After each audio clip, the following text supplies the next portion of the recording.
Hello, everyone, and thank you very much for joining us today for the very last webinar in the Alumni Insight series with our esteemed alumni from the African continent. Today, we are having the final panel, industry-focused panel with our alumni that are currently in consulting or have just finished working in consulting. I'll ask them to introduce themselves in a minute. I would also like to say that my colleague Michael is in the background. He will help me with any questions that you might have, admissions related questions. So please, if you have any, use the Q&A function to address those, and he'll answer those. However, I would please ask you to keep the questions quite general. So if you have any specific ones about your profile or about the application requirements, please use our email address, which is just in the left-hand side of the screen, the Oxford MBA inbox. So please keep the other questions quite general, just so our alumni can answer as many as possible. So this is going to be really the structure of this webinar. I'll just have a few questions in the beginning for our alumni, and then I will hand over to you, the audience, to ask any questions that you have, perhaps about their career so far, any tips that they might have for you in terms of application, anything that you think might be useful for you. Please use that opportunity to answer them anything, to ask them anything, more specific questions. We are more than happy to help you if you send us an email on the Oxford MBA inbox. So I'll just introduce myself formally, and then I'll ask our alumni to also introduce themselves. My name is Elena Irimia, and I'm one of the senior advisors in the MBA recruitment and admissions team for the Oxford MBA at Said Business School. I'll just start with Namdi. Would you like to introduce yourself, please? Perhaps mention where you're from, which MBA class you graduated from, what you were doing previously prior to the MBA, and what you are doing now post-MBA. All right, thank you. So my name is Namdi Moore, and I guess originally Nigerian. So I graduated from the 21 class, MBA 21, and my background prior to the MBA was engineering. So I worked in oil and gas and manufacturing for a bit. And then I joined the MBA because I wanted to pivot. And I ended up working with McKinsey for about 2 years after the MBA. And I've just recently left. So happy to be part of the session.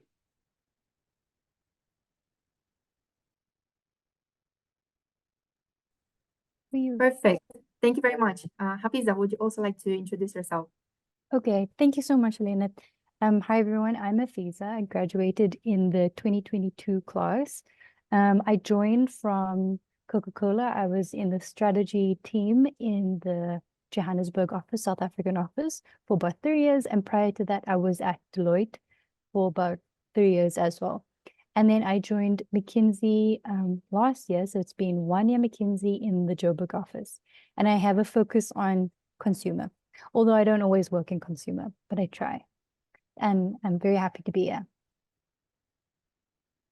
Great, thank you. Stefan, would you also like to introduce yourself, please? Thanks, Elena. I'm Stefan Haas, originally from South Africa. I'm from the 23 class. So I've just graduated. Well, actually, my graduation is tomorrow.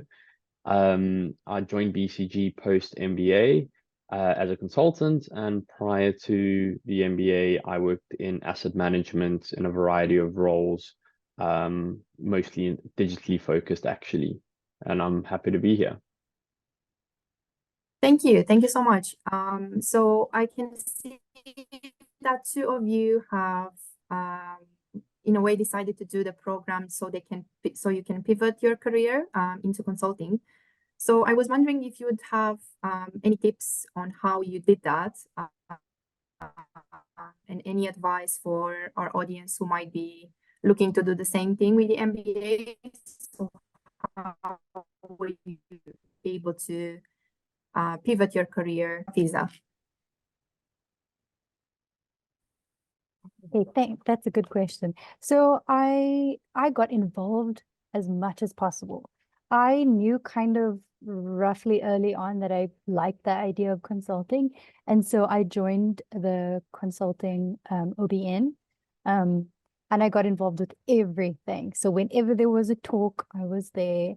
And I spoke to people. I found out who the recruiting people were. I befriended them on LinkedIn. I got really involved. I was also part of the I was actually part of the OBN, like the actual the coordinating group.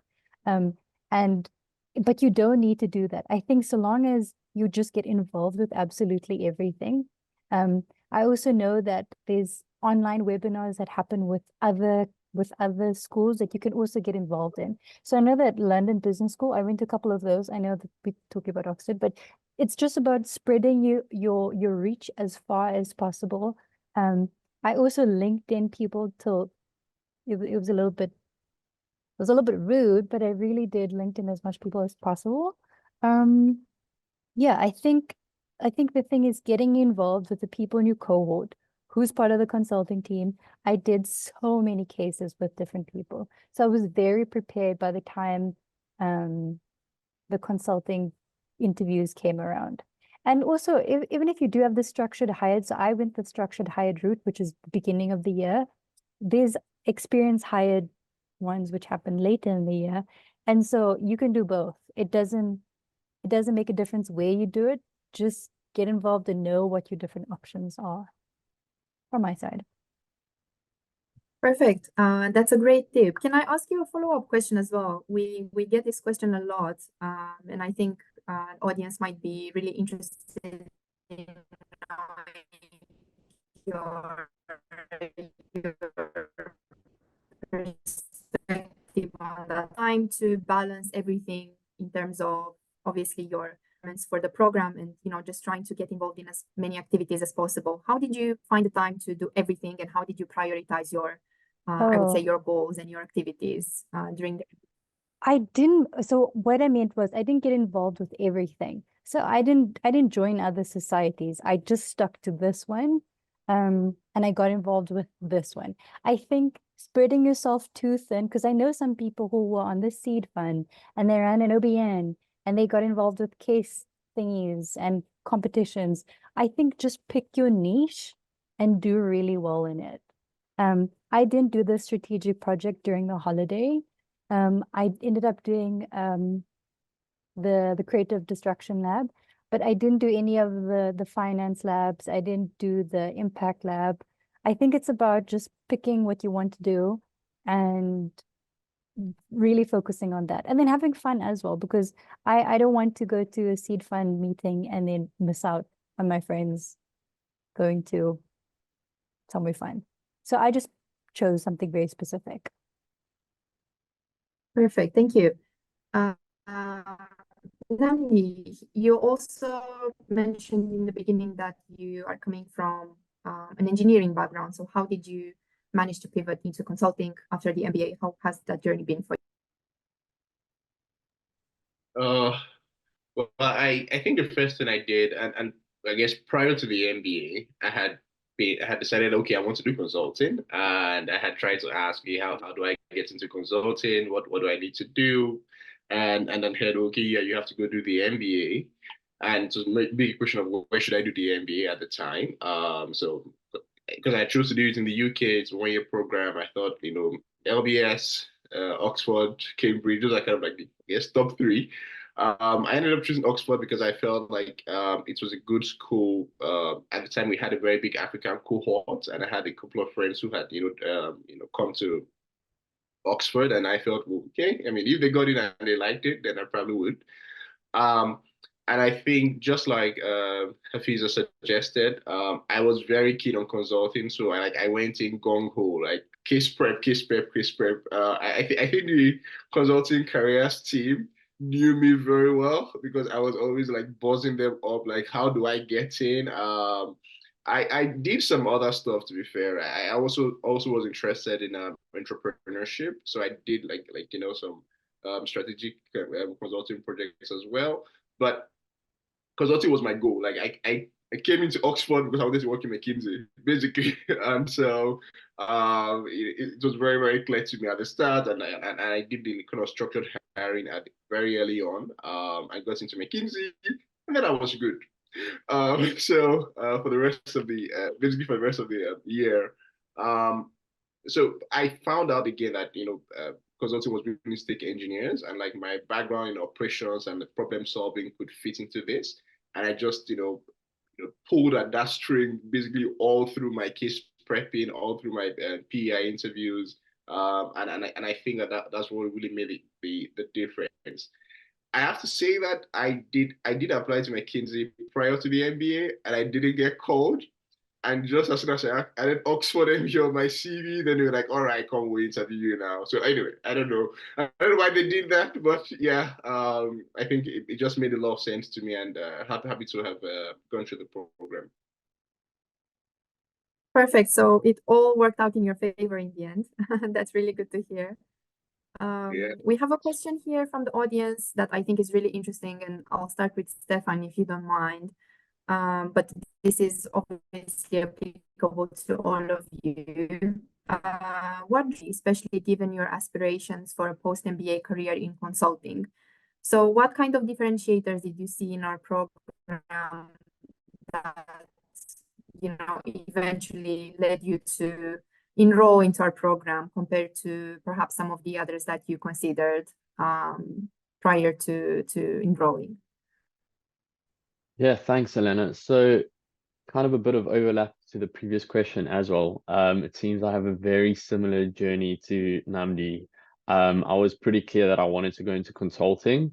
I had applied to all the consulting firms prior to MBA, never got an interview, pretty much just got the automatic rejections multiple times. And so I figured, well, I know this is what I want to do. How do I get there? And the easiest route I found was an MBA. For personal reasons, I needed to do it in the UK, so it really narrowed it down to a couple of schools. But because I was quite clear on what I wanted to do after, for me, it made sense to do an MBA that is shorter than the traditional 2-year program. And so because of that, I really just looked at Oxford and Cambridge as the two MBAs. But I think ultimately what made me choose Oxford, one is Oxford is the best university in the world, and two, Saeed has quite a strong focus on Africa, and I think that came through quite a lot in the exploration phase when I was looking at the two programs. So for those two reasons, I chose to come to Oxford. And ultimately, like Nandi said, once it was on the CV, I then got called up to all of the firms, and I was fortunate enough to get multiple offers. So it's kind of like it really helped getting the MBA at Said, at least in my instance. Great, thank you.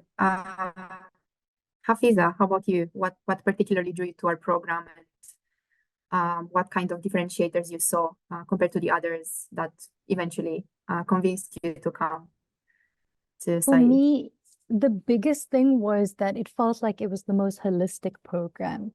I think that when I spoke to, because a lot of my friends did MBAs before, a lot of them did it at a lot of the American schools, Said Business School, London Business School, and I didn't want to go to a business school that only seemed to focus on finance. There is a very wide spectrum of topics that you can look at, and there's also proximity. So there's a lot of access to the different other schools in Oxford. You can go to the geography school. You can go to a talk on sustainability very easily.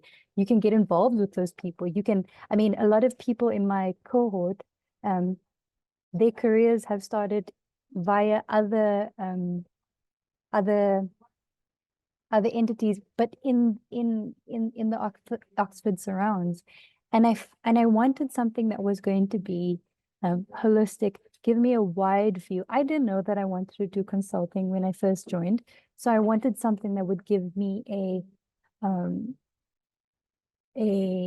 unbiased view. I didn't want to go into some place where it was also going to be all finance bros. No offense, finance bros, but I really just wanted something that would have a wide spectrum of people, different backgrounds, a very good gender split, and also I found that the age, I was a little bit older. I was 31 when I did my MBA. And I found that the US schools, everybody's really young. I wanted a big spectrum of everything. So that's why I chose Oxford. Yeah. That's a great answer. Thank you. Namdi, what's your take on that? Yeah, I think similar to her on the, so I felt Oxford, I still feel Oxford is the best school in the world. So it just made sense to go to Oxford. I think when I was younger, like, oh, like the smartest guys, the best guys go to Oxford. So when I had the opportunity to come, it made it like easy to decide. Um, and I also think, just like Hafiza suggested, I have a very, like, my personal stories about impact, and like I'm very keen on expanding, that experience. So I also didn't want I wanted to find out about other things. So for instance, I forgot to my hall in Oxford, my college, did a lot of African studies and European studies and Chinese studies, and you could go for lectures on, why should the Tibetan monks be interested in what goes on in Greece? Just something like that. Some random kind of information that you have, and I think that it really expands what you're about. And I think so. That was one. So first, just like Oxford is very good. Two is, it has like an impact story. I don't know how much it still does now. I don't know. I'm happy to hear that Hafiza still felt that, because we had go-to at the time that was a lot more than just, we're trying to make money. We're going to one, like, again, just the money. And then of course the Africa interest was also very clear to me, that I met lots. At the time I was there, we had a very strong African cohort, and I just felt at home. Like I wasn't the only guy, doing what I was doing there. So I think that made it clear to me that Oxford was the way to go. Um, I make a joke, funny enough, about Oxford and Cambridge, because I guess, or LBS, I actually like the Oxford website more. And I was like, I don't know why I did, but I just did, and yeah, and I guess it added to all the other reasons, and I chose to do Oxford. Thank you. Yeah. Well, we are all biased here, so our website is really the best. I'm just joking, but that was a great answer. Thank you so much for that. We have a really good question here from Dorothy. Thank you so much, Dorothy, for asking that, and it's connected to the course content. So I'm really interested to hear your perspectives on that one. So the question is, were any of you clear which area within consulting you wanted to focus on? And if you were, how did you tailor your modules to align with your focus area? Perhaps any particular courses that have proven to be particularly beneficial to your consulting career in the end? Would anyone like to answer this one first? Yeah. Okay. I think because I think I have a very good one. So I wasn't keen on specific industries that much, but I was keen on specific practices. So in McKinsey, you have like the whole industry and pieces, so like mining, uh, consumer goods, energy, and all that. We also have like the practice, which is like business turnaround, corporate finance, private equity, or like health, organizational structure. And one of the courses I did in the MBA was turnarounds. I think turnaround and business transformation. I'm not sure whether I don't know whether it's just changed the way it is now. But that was a very key one for me. And, I did it because I really wanted to know how to turn around a business, because I felt I was going to do more business transformation when I joined McKinsey, and it was really helpful.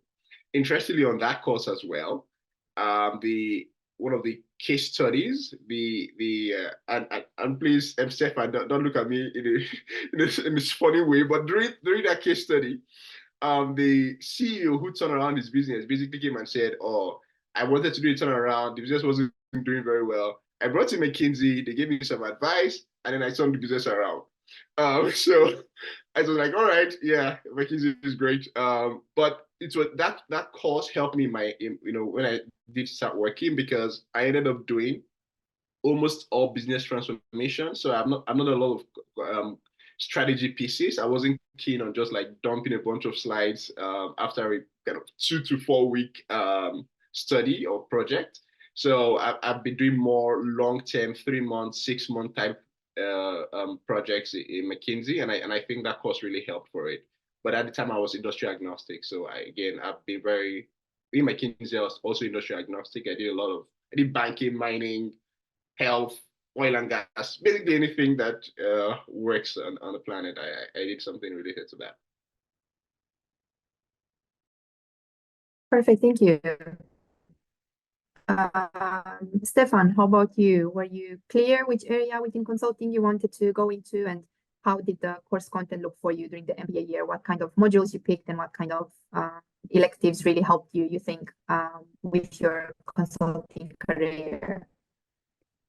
Yeah, so I was pretty clear. I wanted to do strategy consulting. Like Hafiza, I recruited during the structured hiring process, which is pretty early on in the year. For the most part, it's before you really get the opportunity to take a lot of the electives. I think there's some initially, but mostly come after that process. Because I had already had a clear view of what I was doing post MBA, I actually didn't optimize my electives for my consulting career. I chose electives that I was really interested in, that I thought I wouldn't get much exposure to whilst working. So things that really interested me, rather than I thought, okay, this is going to align quite closely to what I was working. There was, of course, overlap, but I did things like fintech, which I'm not doing any of right now. I may do it in future, but that was because it was a pure interest. Global politics. So I really didn't choose electives based on my career. I chose electives based on what I thought was interesting and why I came to Oxford to do things I otherwise wouldn't be able to do. Thank you so much. Hafiza, how about you? Did you tailor the course based on your career goals? How did the course content look for you? And did you know from early on which area of consulting you would like to focus on after grad? I did exactly the same as Stefan. I did what I thought would be interesting.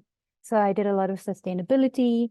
I did, when it came to the VAC subjects, I chose like negotiations, I chose politics, I chose everything that was fun. Because again, I also thought that I wouldn't be able to do that during my work time. And I did my undergrad because, my parents were like, you need to study finance. And so I used this as an opportunity to study what I wanted. I also saw there was a question for me as an older candidate, did you fit in well with the other students in their 30s? Do you mean in the MBA, or do you mean in consulting? Because both were fine. So in the MBA, there were a lot of people in their 30s. You just part of the more experienced team. And I found that some of my best friends are 25. Sometimes I'm a bit jarred that they're 25 when I remember, but I found that everybody had such a great time together, and I never felt like it was a problem. I did go to bed earlier, but like that was it. And then in terms of being an older person, when you join as an associate, it's fine. You just have to lean into your experience. If you are an experienced hire, lean into that. You know something, you know a lot, and you need to bring that when you work.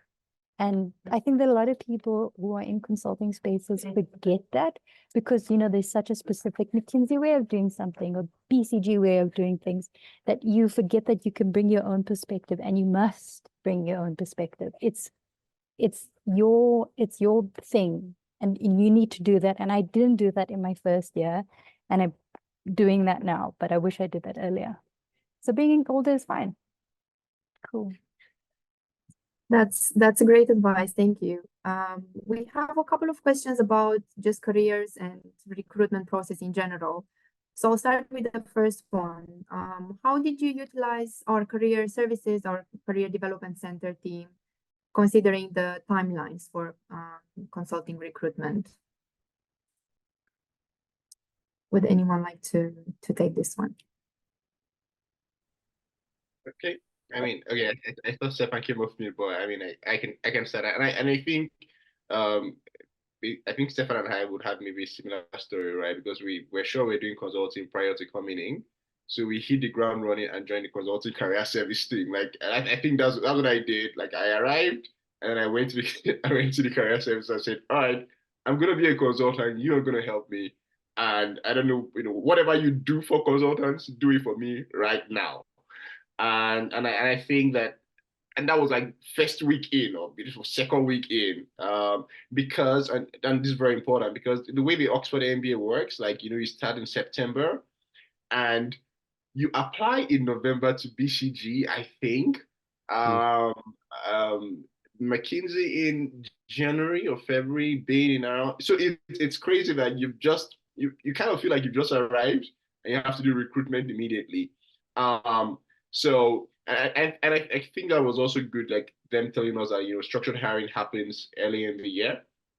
So it was very clear to me between September and November, or September and December, that I had to do my case preps, get the reps in prior to the interviews. I think at the start of the session as well, you always do this kind of CV refresh, so that by the time you're applying, in November or December, your CV is better than it was when you joined. Believe it or not, it can be better. You're like, but you have the same experience. How come it's going to be better? It can be better, right? And so that's what I did really. I followed through with them kind of all the way to like 6 months in after getting my offer from McKinsey, and then I left them alone, basically. um, I think if you're doing the more experienced hire route later on in the year, then it becomes, maybe you have to work with them a lot more. I have to say there's a slight drawback of doing the September program because you don't get to do the internship, the typical structured internship, summer internship is kind of difficult. But I've heard of people who managed it, at least in consulting, but it's very unlikely in Oxford, I think. Thank you. Yeah.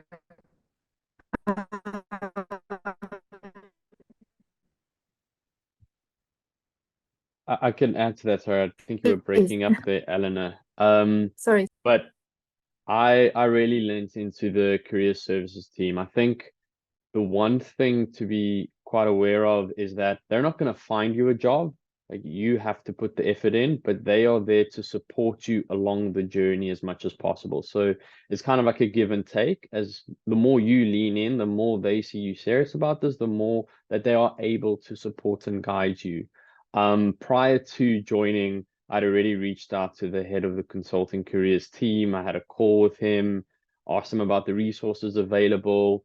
I joined all the some of the firms have like a pre-summer program for a couple of weeks where you can join online, and they talk about like what life is at each of the companies, kind of chat to some of the consultants. I did that.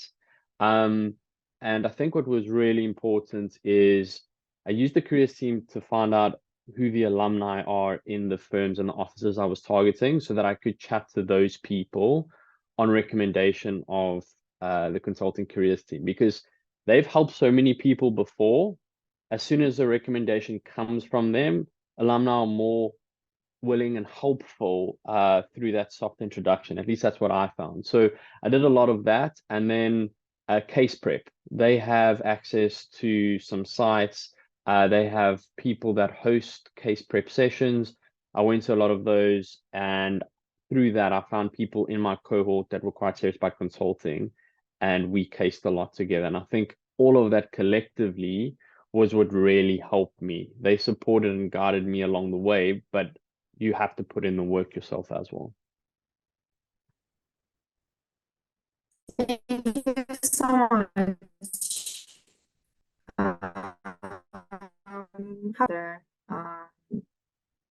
just a couple of months after you joined the program, did you ever need their expertise, their advice in terms of the recruitment process for consulting?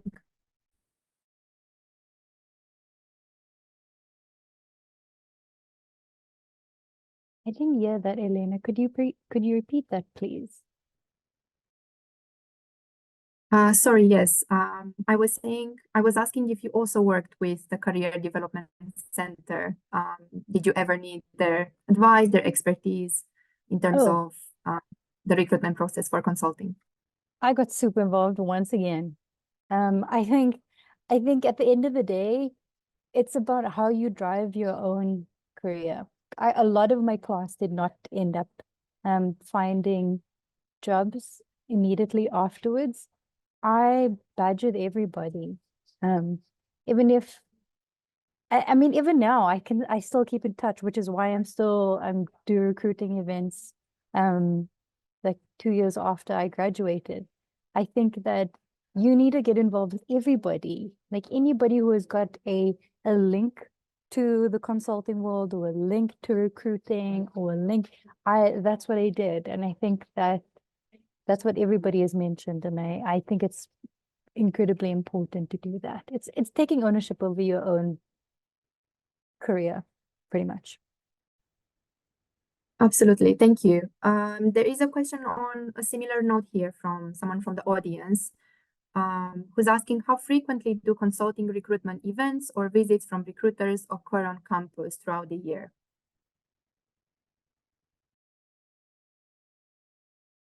I can Would answer anyone? based on my year and my experience. In terms of visits from firms, it happens pretty much throughout the year, but different firms come at different points. For the most part, each firm came once in general. So kind of the structured hiring is earlier. So firms that hire through the structured process would come earlier on in the year. Like Namdi mentioned, in my year, it was BCG in November, McKinsey in January, and Bain in March. But then after that, a whole lot of other firms and boutique firms globally would then come in. I think at its peak, we were probably having 1 to 2 sessions a week from the employers. But outside of that, there's also case prep sessions that are happening. So it really kind of ramps up when applications are due and then ramps down, and it's up to you then to self-coordinate and self-create these sessions. So like I wasn't part of the consulting OBN, but the leads of the OBN would arrange many of these sessions amongst all of us. So we also had self-driving sessions that we created. So in a nutshell, it was pretty regular. Perfect.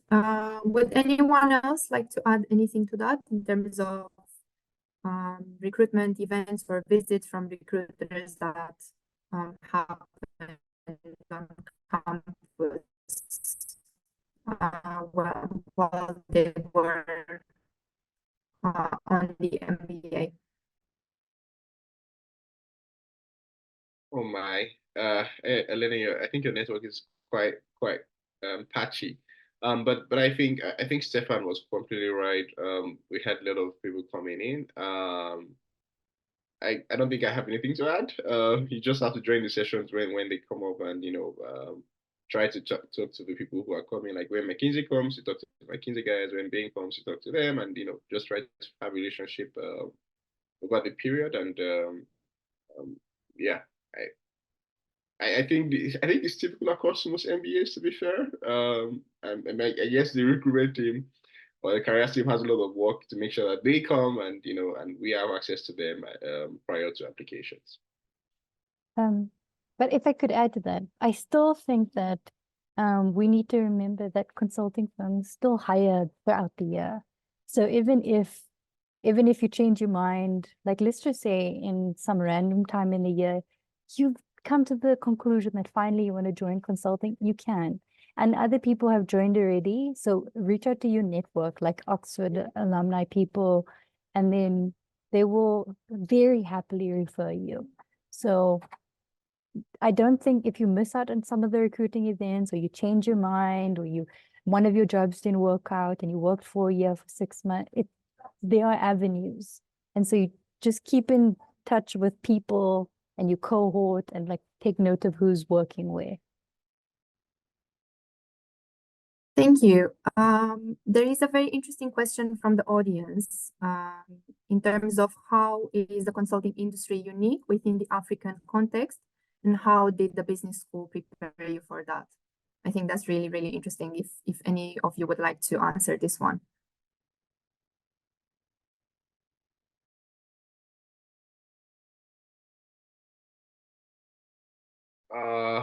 I'm not sure. Well, okay, what is unique? Well, in McKinsey at least, Bob wants to say we run one big office. We are all one. I mean, McKinsey is McKinsey. It's McKinsey everywhere.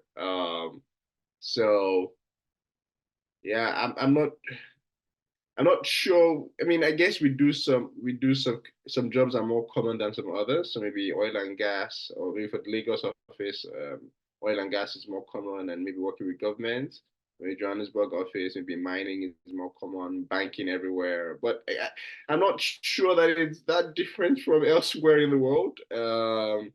And even if you're so for me, I worked outside of Africa quite a bit as well while I was out in the Lagos office. So and it seemed the same everywhere. I'm not.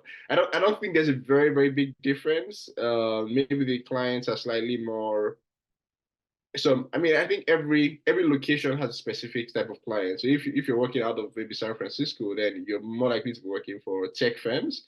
If you're working out of Kenya, you're more likely to be working for, or Ethiopia, you're likely to be working for the likes of maybe AU and some big NGOs. But I'm not. Apart from that, it's pretty much the same in consulting, I think.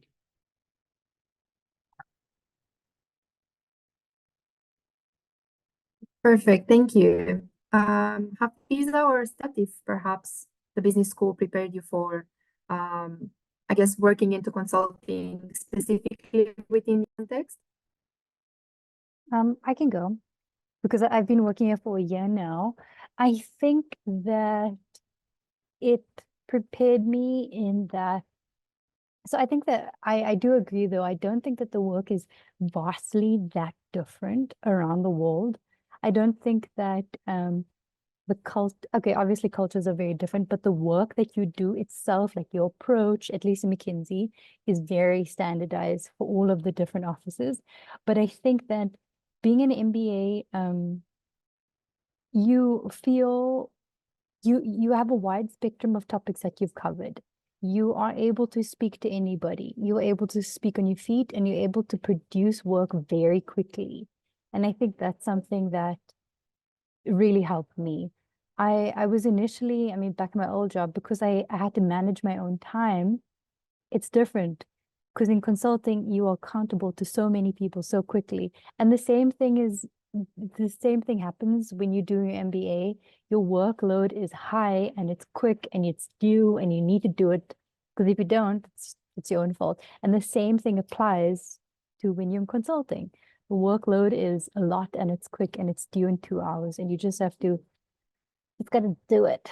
And I think that prepared me. But specifically for Africa, I wouldn't necessarily say, I haven't worked in different offices before, but I've worked with a lot of people from different offices, and it seems to be pretty much the same everywhere. Thank you. I think you, Stefan, touched a little bit earlier on the kind of resources you use to do your case prep. And there is a question here in terms of exactly that, basically what kind of resources you used at Oxford to do your case preps, perhaps Nandi or Hafiza, if you have any. I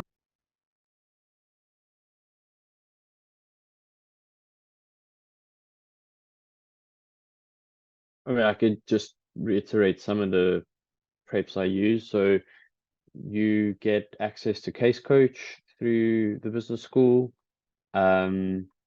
Also, the OBNs generally pass down materials from year to year. So our consulting OBN had a whole bunch of case books from different business schools in different years, and that got circulated amongst us. And those were really the two points of resources that I used. The collection of case books in the OBN and the case coach platform that the careers team give you access to. And then I leveraged people in my class that were either serious about consulting or were already in consulting to help case and prep with. Thank you. I guess the same would apply to both you, Hafiza, and Namdi, in Yes, terms of exactly the resources. same. Perfect. There is a question in terms of, I would say, how you ended the program. So with the long vacation, did you do an internship? Did you do a strategic consulting project? Did you carry on doing electives? How did you finish your MBA year? Oh, I can go. I did electives. I wanted to do those fun-looking topics. I mean, negotiations was one. It was so great.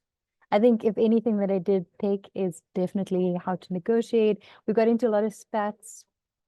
It was bad in one day, but it was good overall. So yeah, I didn't do any projects or I didn't do a internship. My housemate did do an internship and she really enjoyed it and that turned into a job. So sometimes it works out, and then I have another friend who did it and nothing happened there. So it all depends. Thank you, Stefan or Namdi. Okay, so for me, I did an internship. I wanted to do something different, so I went to VC and played around with the VC world for a bit before I went back to consulting, and I think it was a very good experience for me as well. I didn't expect to get a job out of it. I wasn't trying to because I already had McKinsey, but it was a good experience for me just seeing it from the inside how the VC world works. Yeah, and I also made some money on the side. That was nice to have. Thank you. Stefan, any ideas from you? I chose to do electives. I had already had a role lined up, so I didn't want to work in the summer. The weather in the UK is only good for a few months, so I really wanted to take advantage of the good weather in Oxford, and I took electives and spent time with my classmates. So that was my motivation, but I think it's pretty different and it's really based on your circumstances. If you want to explore something different, or if you're seriously still recruiting for a role, then internship may make sense. Absolutely, thank you. There is another great question from the audience. We have quite a few of them coming through, so thank you everyone for sending those. So the question is, looking back, is there anything you wish you'd known or perhaps done differently when you're entering the consulting industry after completing the MBA?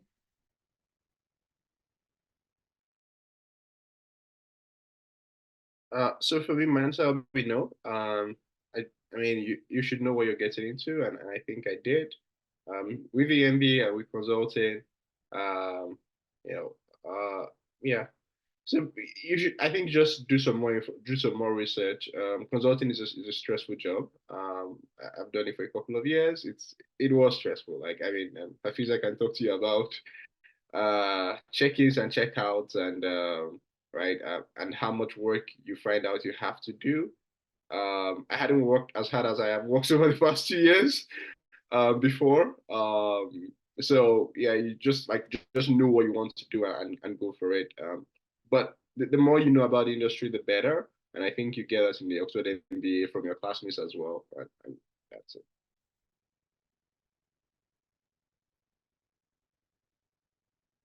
Thank you. Are you looking back now? Do you think is there anything you wish you'd known or perhaps done something differently when you were going into consulting after the? Okay, I can go. If I had done something differently as an experienced hire, I mean, I mentioned this before, it is definitely to bring my previous knowledge into the current job. And I think that that would have made my life easier. One, it would have also given me more credibility. I think that I did not, I didn't bring that experience that I had. I didn't bring my, I mean, I've hired consulting firms before. I've interviewed consulting, and I didn't bring that forward. And I think that if you're an experienced hire, if you worked in a different industry and you join the generalist track, which is what I did, it doesn't wipe your mind from everything you've learned before. You need to bring that. And even if there's a McKinsey way of doing things, or a Bain way of doing things or something, you can bring your own flair. And I think that was my biggest takeaway from everything that I've learned. And if I could choose an elective at Oxford again, I would have done the family business one. Would have definitely wanted to do that. That's fine. Thank you so much. Stefan, anything? I mean, I'm only a couple months. I started the beginning of this year, so I'm still kind of getting used to the consulting world. But I don't think there's anything I would have done differently. I did a lot of networking, a lot of discovery and understanding, and I think to Namdi's point, really understanding what you're getting into. Those are the things I did, and I think those were the important things to do before taking the step to move into consulting. Absolutely. Thank you. And so I guess this is one of our final opinions on that. So in your experience, what are some of the key skills or qualities that consulting firms are looking for in MBA candidates or MBA alumni during recruitment?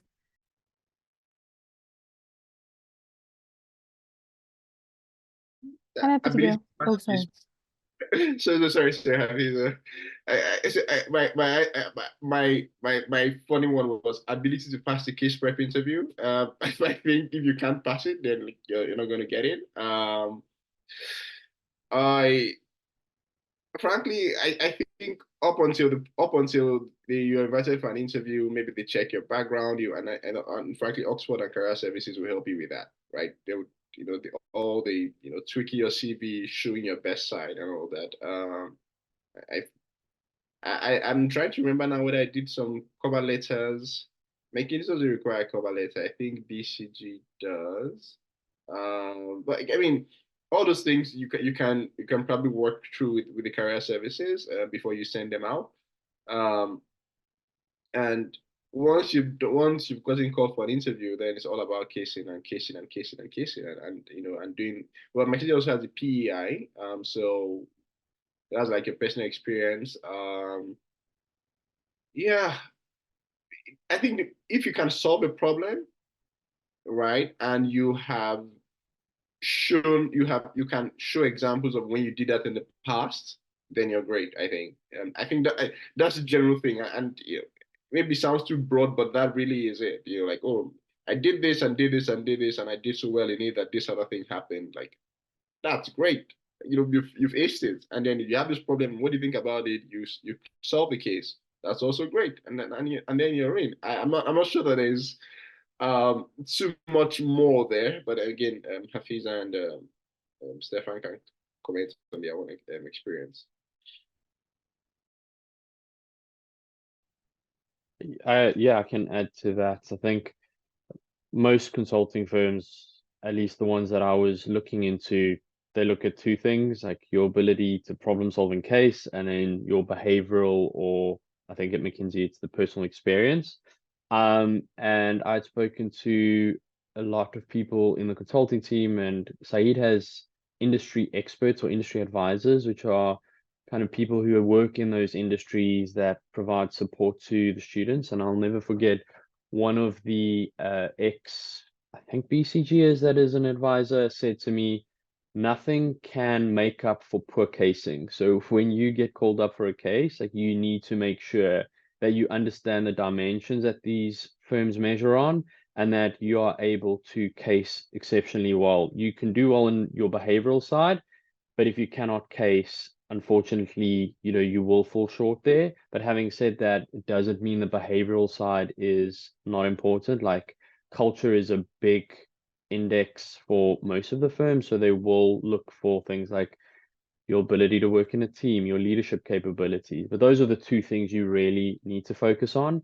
And I would say get an understanding at a high level, at least, of how each of these firms measure case performance. So what are the categories or criteria that they look into? Like communication and presence, for instance, is one of them at BCG that they look at quite intently. When you feel like you're on the back foot, does that show in your demeanor? Because what they're looking at is, can I put this person in front of a client? If you have a tough client, does it look like this person's not going to be able to handle that, for instance? So that would be my advice. I would definitely echo that. If I could just say one Thank thing, you so much.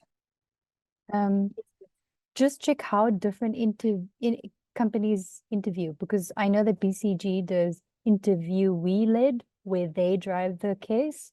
And I know that McKinsey does interviewer-led, where the interviewer asks the questions and prompts things. And I can't remember what Bain does. I mean, all of the different consulting firms have different ones. EY,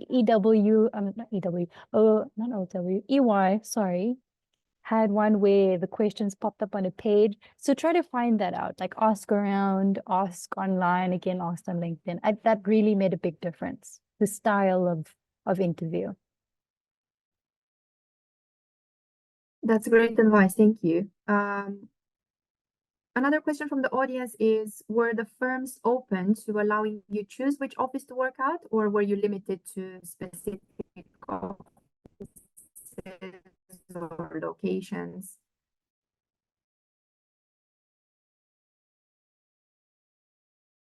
Okay, I can go. So for me, I had to work in Lagos office because I'm Nigerian. I think that if I was because McKinsey has, Lagos, Johannesburg, Nairobi, Addis, Luanda, and Cairo. I think those are the major offices in Africa. So you kind of have to work in one of those, and the default is to take you to where they don't need to pay, you don't need to spend time getting a work visa and all of that. But if, for instance, you're, I don't know, maybe you're from Ghana, then it doesn't really matter where you work. I mean, you can go work in Nairobi or Lagos or Johannesburg, I guess. But for me, I was from Nigeria, and they forced me to work in Nigeria. I have to say, I wasn't happy about that. But I think if you're not from one of those offices normally or naturally, then you have a lot more flexibility with your choice.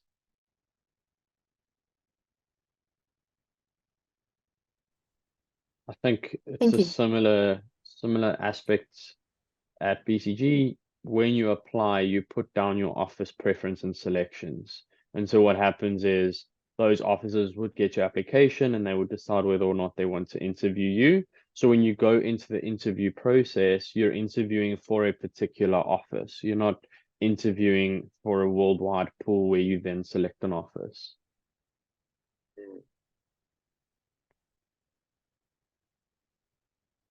Thank you so much for that. I assume, Hafiz, that this would be applicable in your case as well. I think it's also the nature. Yeah, and I'm in the Joburg office and I'm from South Africa. I think it's also a nature of the economy. So at the moment, the general economy and the industry isn't doing very well. And I know that limits hiring foreigners into whatever office you're applying for. I know that in McKinsey, not so much in the African office, but in the US, they don't have transfers at the moment. So it's, at the moment, I think it would be difficult to get into another office if you're not from that office. I mean, from that country. But it depends. Sometimes in my cohort, I didn't even get an interview at Bain London. But then I also didn't want to risk it. So I put South Africa down on my list because you have to choose 3 countries.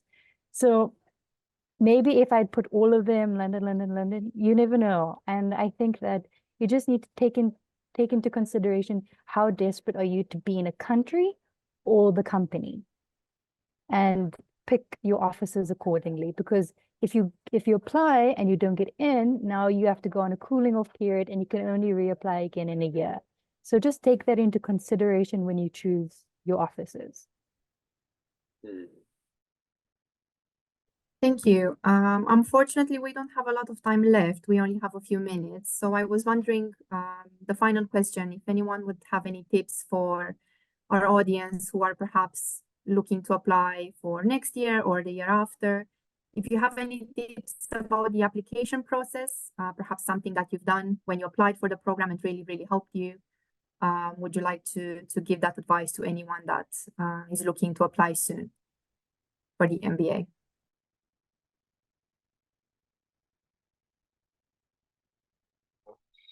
Man, I'm trying to remember now how I applied. And it's crazy that I have forgotten the process.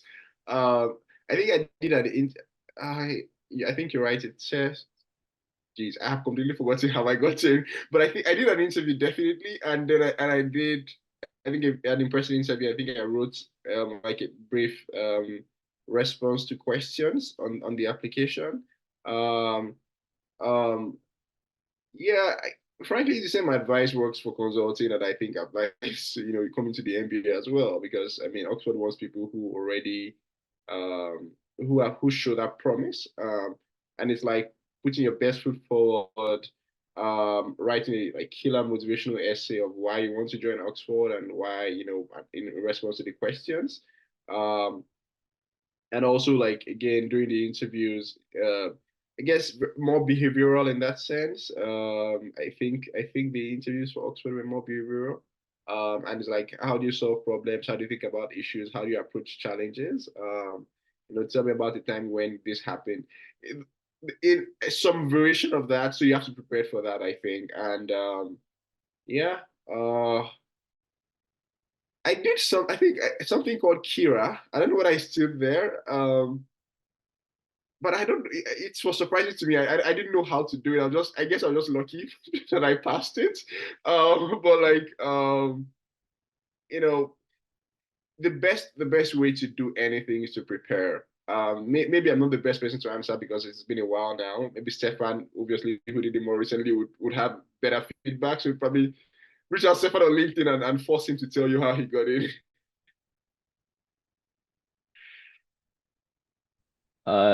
Yeah, I can add a little.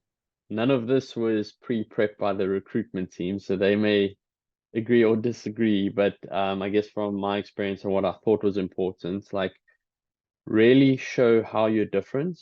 I think bring your unique perspectives and backgrounds and experiences, because Oxford aren't looking for the same person multiplied by 300 to fill the class. Like the big benefit in the MBA is learning from each other's unique experiences. And I think for me, that was the most enriching part of the MBA, is meeting classmates from all around the world, from different industries that I had no awareness of, or understanding at least. And I think really performing well on your interview, like Namdi said, you're going to be asked about how you approach problems, like what you'll bring to the class. There is the automated interview process. And I think Oxford, and also depending on where you apply after, they do consider your GMAT scores. So it's not to say that you need a particularly high GMAT score and that's the thing you need to get in, because some people may have it and don't get in. Some people don't have it and may still get in. But I think definitely prepare well for your GMAT, because it matters not only to get into the program, but depending on what you recruit for, it will also matter in those applications. Thank you. Hafiza, any final words from you in terms of application tips to anyone that would like to apply? I think Stefan and Namdi have covered it, but I really think it's just showcasing your unique selling point and what you can bring to the class, because it's not just about what you can take, but it's also about what you can bring. And I think that that's just honestly the most important thing. to be honest. Thanks, guys. Thank you so much. I think that was really, really useful, and hopefully the audience found it the same. We are unfortunately at the end of the session, so I would like to thank our alumni very much for their time and for the really great answers. All the recordings will be available from this past week from all the 4 webinars that we have had. So all of those will be sent to you shortly. Once again, thank you everyone for joining this session, and thank you to our audience. Unfortunately, we haven't had time to answer all the questions. So please feel free to use our inbox and just email us there. We'll be more than happy to answer any further questions that you have. Thank you everyone for your time, and hope to see you all again soon. Thank you very much. Have a lovely day ahead.